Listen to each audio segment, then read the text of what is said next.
So welcome back, my salt-toothed scavengers of sustenance, my plastic fork philosophers, my walking appetite wrapped in tarp. Hobo Yeti here, still chewing, still choosing, still nursing a semi-irrational vendetta against overcooked rice. And today we're talking about food. Now, food might not seem like much when you've got a roof, a fridge, and a microwave you can glare at when it beeps too loud.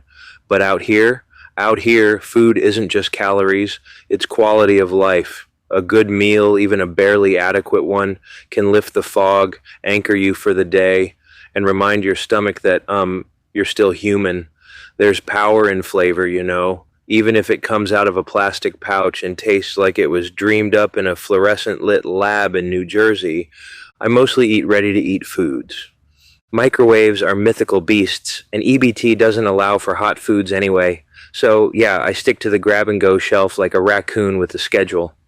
My usual suspects? A pre-made hoagie, maybe turkey, maybe ham, maybe is this meat, and a little salad that comes with its own sad fork, dusty croutons, and a dressing packet you could weaponize if provoked.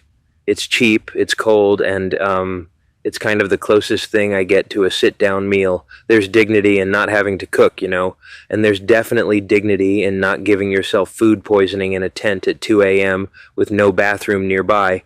Salads are crunchy lies, but they work. Salty, sweet, repeat. My body runs on the rhythm of snack time, like a suburban toddler, but with less stable housing. I was raised with the rule, something salty, something sweet. That rule's been grandfathered into my adult brain like a cursed heirloom. So yeah, I'll pick up a bag of Cheez-Its, or Cheetos if I'm feeling reckless, or plain old chips. Then comes the sugar, the candy, chocolate, or those godless cans of fruit cocktail where the grapes float like drowned sins. Sometimes I even get those tiny applesauce cups. Just one for the nighttime, like a reward for surviving the day without cursing too loudly at a plastic bag that blew into my face. Bottled water and orange dust. Water is essential unless you've transcended biology, in which case congrats.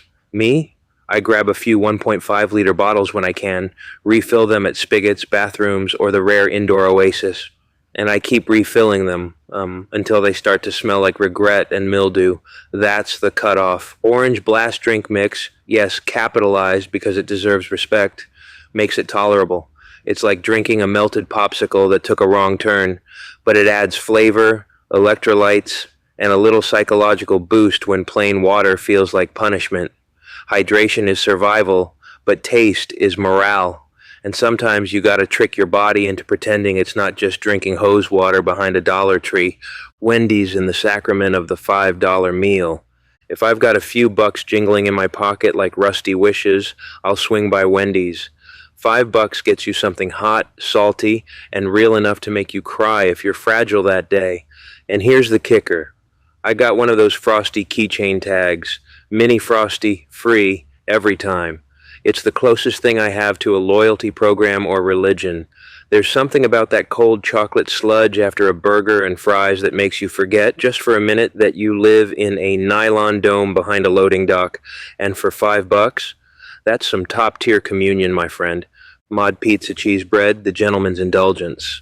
Now, if I've got more than $5, maybe someone slipped me a 10 or I found a blessed bill on the sidewalk, I treat myself to mod pizza, but not the pizza. No, the cheese bread. Because I have a beef with tomato sauce. It gives me heartburn, existential and otherwise. The cheese bread is cheaper anyway, and it doesn't punish me for enjoying it. It's warm, soft, slightly greasy, and comes with that little plastic ramekin of dipping sauce, which I usually ignore. The whole thing feels like an indulgence wrapped in tin foil, like a bachelor party for one, in your tent.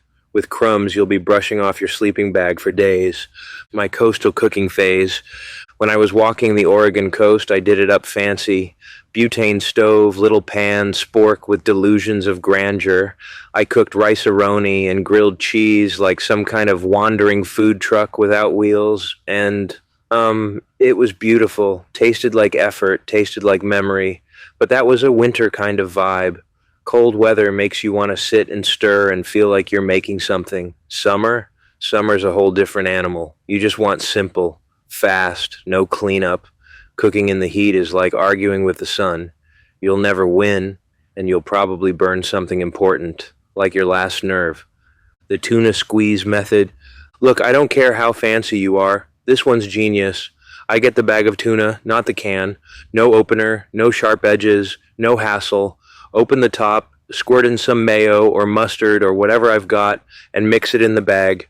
Right there, shake it, squish it, perform the sacred ritual. Then you spoon it onto bread, and boom, tuna sandwich with minimal mess and maximum efficiency. Clean up, eat the sandwich, lick the spoon, burn the wrapper in your mind. Done. This isn't fine dining. It's field-tested bachelor sorcery. It's protein with a side of I don't have time for your culinary expectations, Karen. Yes, I could eat healthier. No, I probably won't. And there's always someone in the comments, you should eat more vegetables, and I agree, in theory. But I don't have a crisper drawer in my tent, Cheryl. I've got a pocket, maybe a bin if I'm lucky. Fresh food spoils fast, and food that spoils in the heat becomes a biological weapon, so I keep it simple, prepackaged, shelf-stable, nothing I have to stir or saute unless it's winter and I'm nostalgic. Could I be healthier? Sure. Could you stop moralizing food like it's a sin to survive with chips and applesauce? Also, yes. No cooking areas, just one tent. A lot of camping guides will tell you to cook your food away from your tent to avoid attracting animals, but that's assuming you have space to spare. When you're homeless, everything is the same place.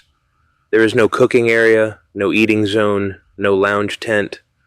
There's just your tarp, your backpack, and a patch of ground that won't rat you out before sunrise. The idea of walking 100 feet to cook is adorable.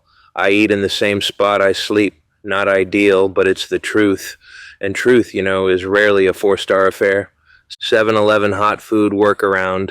Now here's a little urban magic trick. EBT can't buy hot food, but you can buy a frozen burrito with EBT, then have 7-Eleven heat it up for you for free. Same with their mini pizzas.